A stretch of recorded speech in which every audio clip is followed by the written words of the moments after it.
I didn't have a tech background, but I still got into instructional design. Here's how.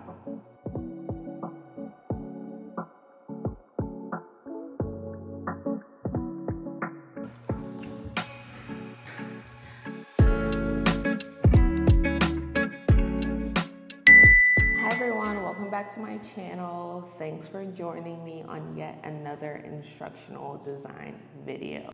If this is your first time on my channel, you haven't heard much of my story. If you are a subscriber, a returning viewer, you might know a little bit of my story. I have a background in early childhood education. I've run programs in elementary schools. I've taught second grade. So my background is not tech focused. It's not what I went to school for. If you've seen the hashtag transitioning teacher, essentially that was my background.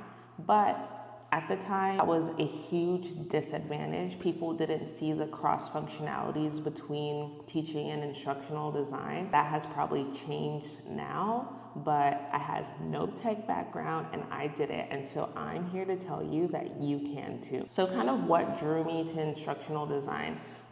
Briefly, I had a job at an airline. I met a woman who had a similar background as I, and she told me about the learning and development field.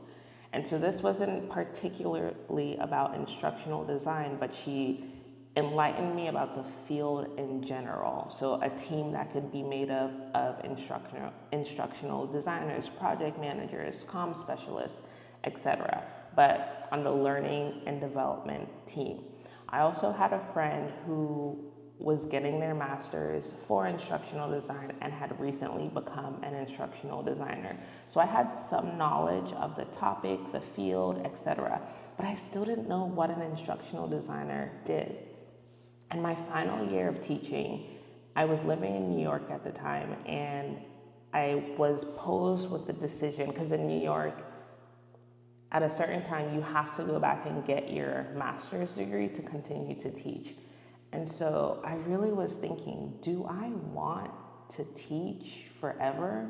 Do I want to go back, spend years on a master's degree for a career that I know I may not want? And the answer for me was no. So I was on a time crunch trying to figure out how can I get into instructional design. I found the master's program that I did. And like I said in one of my previous videos, I was on Google searching for internships that summer. I was determined to make this career path work. This time, you know when you started something, you know you can't fail at it. And I've also explained this before, the internship that I had, they were it was such a blessing to me. That's the only way that I can put it. They had good programs for learning where they helped their employees. They really put the time and money into their employees' education. So I'm talking books. I was able to pay for Articulate. I got a camera. I got a laptop.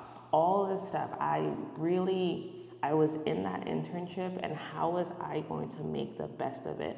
Meeting with people across different teams, learning about the business. It was my first time in corporate after all. And from there, my manager at the time, his biggest advice was just keep track of all of your wins, everything that you're doing, essentially. So all the projects I started working on there, I would write it down. I did this week. I'm proud of this. Here's a feedback that I got. And that's how I started building my portfolio. And I started my portfolio using Articulate, and that maybe was not the best idea, because when I didn't have a license anymore, that also went away because I did not download the SCORM file. So that was a rookie mistake, but there are tons of other free resources like Canva, Wix, that you can create a portfolio. But the building phase is when you are keeping track of every single thing that you're doing. Something else is, at the time, I was starting my YouTube channel, and that was a big help for my creative space. Being an instructional designer, you are a huge creative. And without having a job at the time, yes, I was going to school, but essentially treating YouTube as my job, having to create these videos in a creative way, design these thumbnails using Canva, etc. Essentially, that helped me build my instructional design skills. A lot of the theories that I was learning in school, text, font, color placement, I was being able to practice those skills in real time. After my internship, I was really in the tracks, like looking for a job. LinkedIn was a huge part of this. LinkedIn can have a lot of noise, but it's also a good place to look. So you get to learn what are the job titles out there.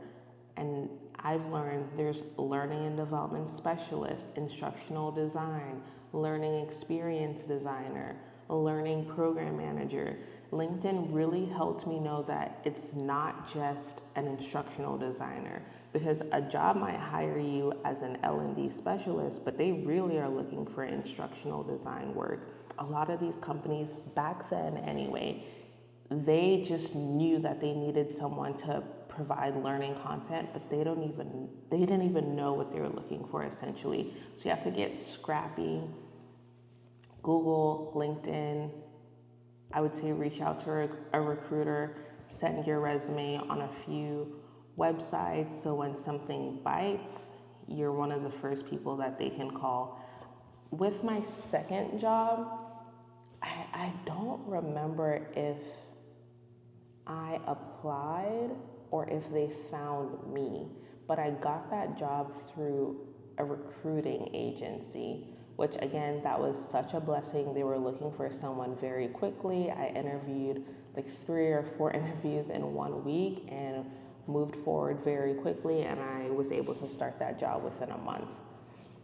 So get scrappy and, put yourself out there.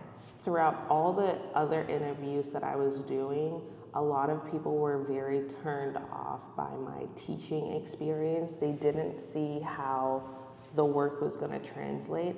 And the job that I ended up getting, it was a team filled with teachers. So that was, it just feels like something was waiting for you. And my coworker, we started at the same time. We left teaching at the same time. So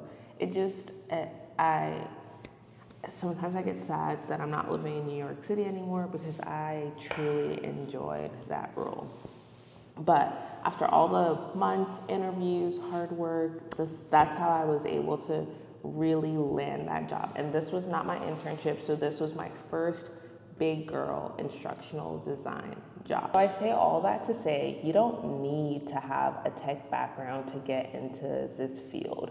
It's helpful, yes, but you don't need it. I would say getting scrappy and putting yourself out there, building a portfolio with what you have. If you're currently working as a teacher or an HR or some other role, but you're the person that everyone goes to and they're like, oh, can you build a how to do this and put it XYZ for the team to do it? When I was working at the airline, there was a woman who she would do mini sessions where she'd teach us how to use pivot tables on Excel. She can be a facilitator. All those things that you might be working on at your current job, make a portfolio out of it. Put it on your resume. You have more experience than you know. It's just all about packaging it and selling yourself. You've got this. If you're trying to get into instructional design with no experience, no tech experience, or you might be a teacher, in my next video, I'll be talking about how I would break into instructional design in 2025. If I were starting over, here are the steps that I would take. Also, if you were able to catch it in my last video, in the description box below, you can find my Break into Instructional Design Starter Kit. It has a compiled list of easy steps that you can take to break into instructional design. You can watch all the videos I have on my channel. Yes, that is very helpful, a free resource to you, but I've packaged everything into this starter kit. You can have it all in one place, and let's get you a job. All right, well, thanks for watching, and I'll see y'all in the next one. Bye. Yes, I'm talking about it.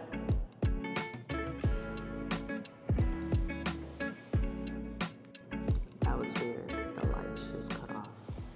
I feel like I am stepping into my purpose. I hope it pays off. I hope these videos are helpful. Even if it's helpful to one person who comes across this video, yeah, I feel happy about what I'm doing. So be on the lookout for much, much more.